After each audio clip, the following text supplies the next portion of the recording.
Buenas tardes chicos, ¿cómo están? Bien, lo que vamos a hacer ahora, estamos en la unidad número 3, si no me equivoco.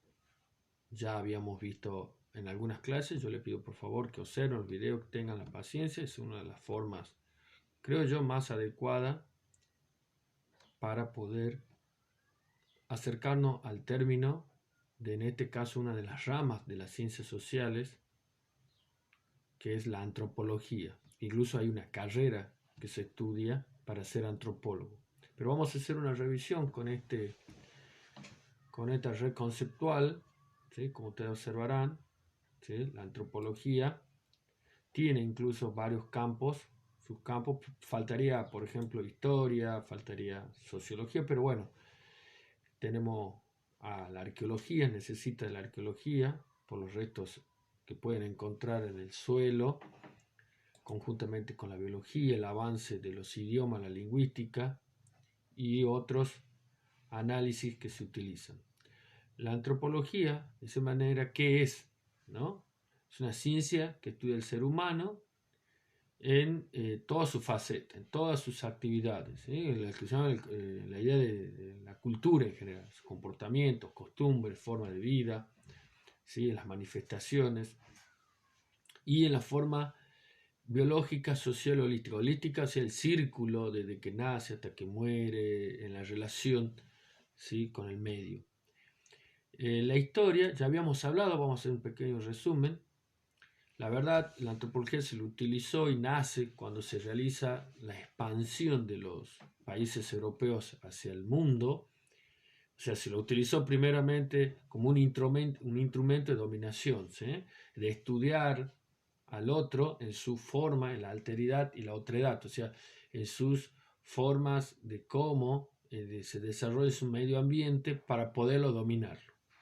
¿Sí? Por eso dice perspectiva eurocéntrica. ¿Sí? Parte de estudiar de la forma universal a lo particular, hace todo eso, va ampliando el método de estudio, podemos decir.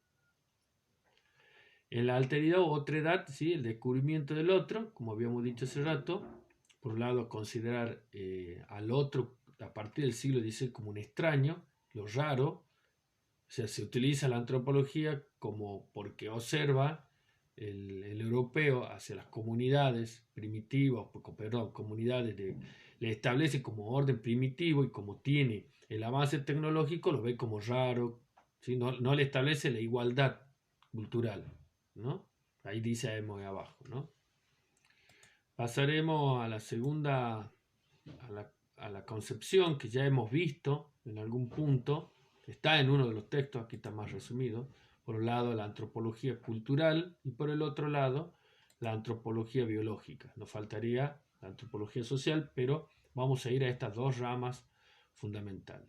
Por la antropología, digamos, cultural, está la ciencia que estudia todo lo relacionado a la cultura humana, ya lo habíamos hablado. Ahí se amplía la etnología, la etnología, la arqueología, la antropología física, ¿sí?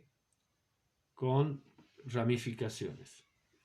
La antropología biológica, recién en el siglo XIX, se utiliza todos los métodos, podemos decir, experimental, asumado a la biología humana, ¿no? Es decir, el avance en los componentes físicos del ser humano a través del tiempo evolutivo y algunos rasgos internos de la composición de los ADNs, etcétera, etcétera.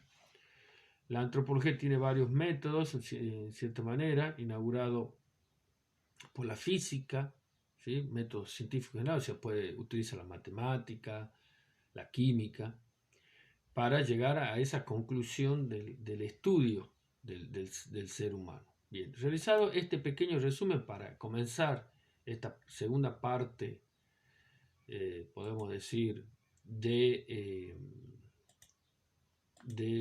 esta materia, vamos a repasar esto. Yo creo que ya lo dije en grandes rasgos, ¿sí?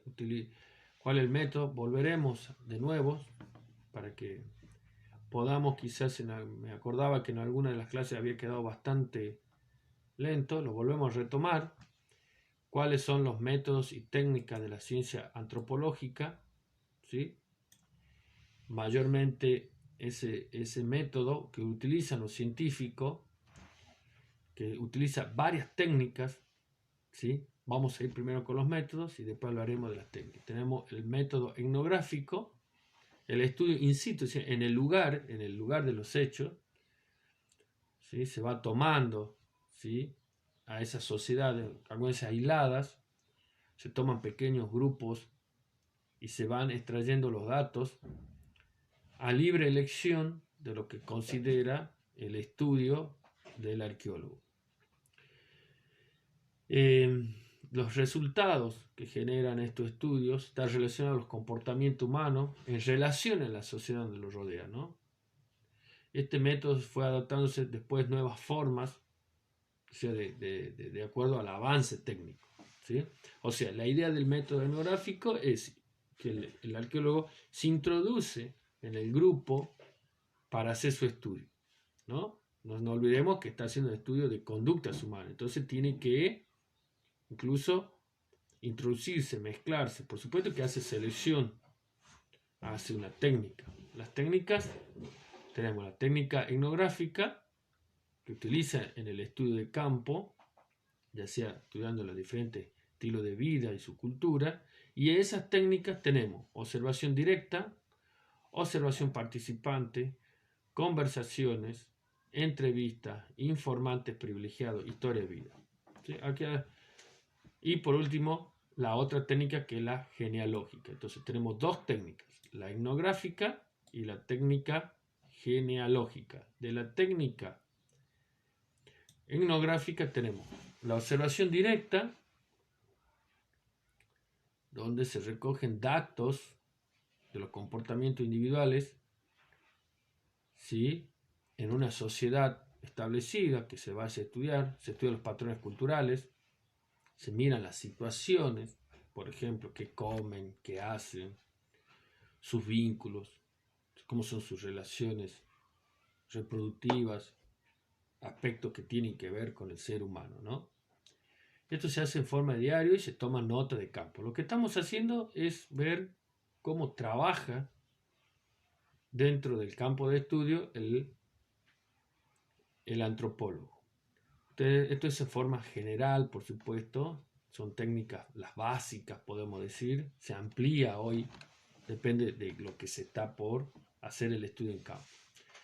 Tenemos observación del participante, el investigador crea lazos con los sujetos, la población, ayudando al contacto y la confianza creada, ¿sí?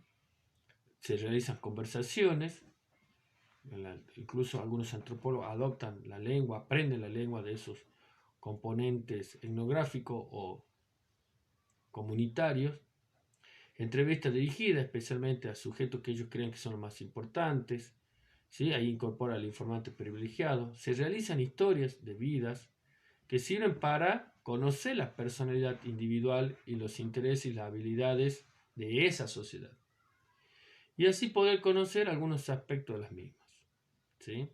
Después tenemos las técnicas genealógicas. Ahí ya entran el estudio del antepasado de la comunidad. O sea, es un estudio de los sujetos para reconstruir esa historia. Ver cuáles son los vínculos parentescos, cuáles son algunos aspectos culturales, sociales, tribales y clanes a través del tiempo, ¿no? Y acá más abajo hay como una ampliación que no lo pude sacar, pero quedó ahí, no es de importancia. Bien, hemos hecho una revisión así en forma generalizada. Van a notar ustedes que ya estaríamos casi entrando en la última parte, van a ver que se va a cortar. No obstante, si hay alguna pregunta sobre esto, lo pueden hacer. Estamos entrando ya en una revisión. En las clases venideras creo que vamos a hacer, podemos decir, la continuación de esta unidad. Se van a dar cuenta que es bastante corta, podemos decir.